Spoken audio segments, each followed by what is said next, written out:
Hey everyone, it's me. Today we're going to look at a bunch of ways to make your home smell amazing. I'm even going to include various tips for people that are sensitive to scent or allergic to fragrance. Apart from the more obvious methods of scenting your home, like using scented candles or things like that, we're going to explore a few lesser known methods that are really easy to implement. Most of the methods we'll be looking at today use items that you'll easily be able to find around the house. Even though we're not going to be talking directly about scented candles, do stick around until the end if you want to know which scents I do recommend if you're shopping for candles and which scents to stay away from. This first one is a classic realtor trick. No, it's not baking cookies before an open house. It's actually even easier than that. All you need to do is grab a couple of tablespoons of vanilla extract, pop it in a oven-proof dish, and then put it in the oven at 300 degrees Fahrenheit for like an hour or so. You don't want to cook or like boil the vanilla extract. You just want to warm it so that it diffuses that aroma of baked goods throughout the house. So for all those people out there who are allergic to scents and get angry when I talk about how it's important to make the home smell good, this one is for you. Open your windows. Now you may be thinking, duh, who doesn't open their windows? Well, actually you'd be surprised at just how many people forget to open their windows to let fresh air in. Mary Kondo actually does this every single morning. She opens all the windows in her home and burns incense. She says she does this to circulate the air and also to allow clear energy into her home. So whether or not you believe that sort of thing is up to you, but one thing is for certain, if you open your windows, it's the easiest way to freshen the air in your home without basically having to lift a finger. Okay, so this tip is basically great for people that are overly obsessed with scent and perfumes like myself. So if you are one of those people, you probably have a fair collection of perfumes that you just don't use anymore for whatever reason. Maybe you don't like the way they smell on your skin anymore, or for whatever reason you just don't wear them anymore. If you still enjoy the scent of those perfumes, you can try using them as room sprays. I also like to do this with like those cheapo body sprays that sometimes you buy on a whim and then you never end up using because they don't really smell that great. I also like to use my old perfumes and body sprays on damp towels and on the bath mat when I get out of the shower because it makes them dry with a really beautiful smell rather than with a musty smell. Speaking of using actual perfume to scent your home, shout out to Twisted Lily for sending me these amazing home fragrance products to try out. If you're into niche, independent, and natural fragrances, definitely check them out. I left a link in the description to them and also a code POSH10 that you can use to get 10% off any of their items. Another great use for your abandoned perfumes is to make cotton wool bombs. So basically all you do is grab a cotton ball and spritz it with a good amount of perfume, cologne, or essential oils, and then you just basically hide them in strategic places around your house, like behind a curtain or up on a shelf or something, and it'll provide a beautiful boost of scent in that corner of your home. Obviously make sure to keep them out of reach of any pets and children. One other thing you can do is put one inside the canister of your vacuum so that you spread the scent around your home as you are vacuuming.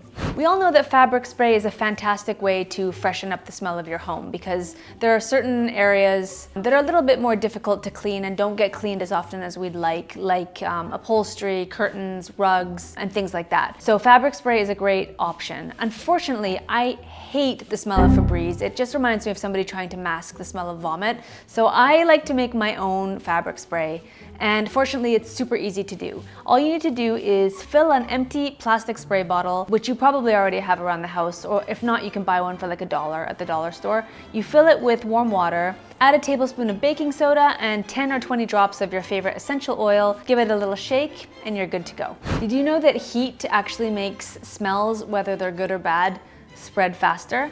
Well, you can use this trick to your advantage on all the light bulbs in your home. All you do is dab a couple of drops of essential oil on a cold light bulb, and then when you turn your lights on, the heat of the light bulb will diffuse the smell into the whole room. The same technique actually will work with your radiators as well. Just dab a couple of drops on your radiator, and when you turn the heat on, the aroma will be diffused within the room. If you are one of those people that loves the smell of fresh laundry, then you'll love this tip.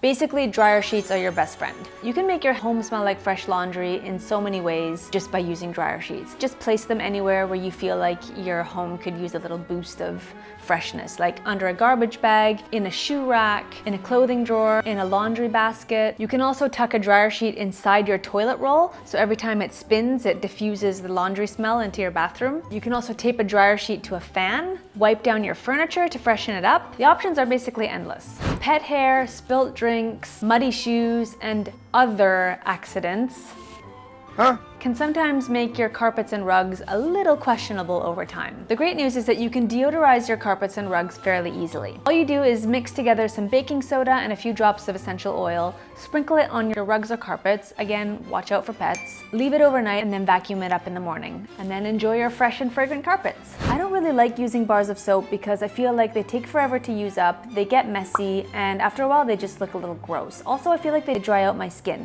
Anyways, bars of soap are one of those things that, for whatever reason, I just always seem to end up with them. So if you're the same and you have an unwanted stash of strongly scented soaps that you know you're never going to get around to using, what you can do is take them out of their wrapper and then wrap them in fabric. And then just like with the dryer sheets, you'll just place them anywhere where you need a nice boost of fresh scent. Reed diffusers are a great way to change the scent of your home. They're eco-friendly and they release a beautiful slow stream of scent into your room. If you don't love the Reed diffusers on offer at the store, why don't you try making your own instead? It's super easy. All you need to do to make your own is take a small glass container and then fill it with an unscented carrier oil. Then mix in a teaspoon of your favorite essential oil and give it a little stir. Pop in some rattan sticks and you're done. If you're in a pinch and you don't have rattan sticks, you can even just use barbecue skewers. And don't forget to flip your sticks every now and then for a fragrance boost. Another wonderful and natural way to scent your home is to simmer a bunch of your favorite ingredients on the stovetop. You can also use your crock pot for this. There are like a million different stovetop potpourri recipes online, so just basically pick your favorite one, fill your pot with water, put in your ingredients, and let the pot simmer. And be sure to top up the pot with water if you leave it on for several hours. Scent is obviously a very personal thing, and we all like different things, but personally the scents that I tend to avoid like the plague when I'm candle shopping are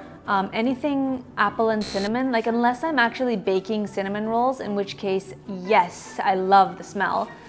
Keep me as far away as possible from those scents because they literally make me gag. Also, pine I find very difficult to get right. It's usually pretty gross.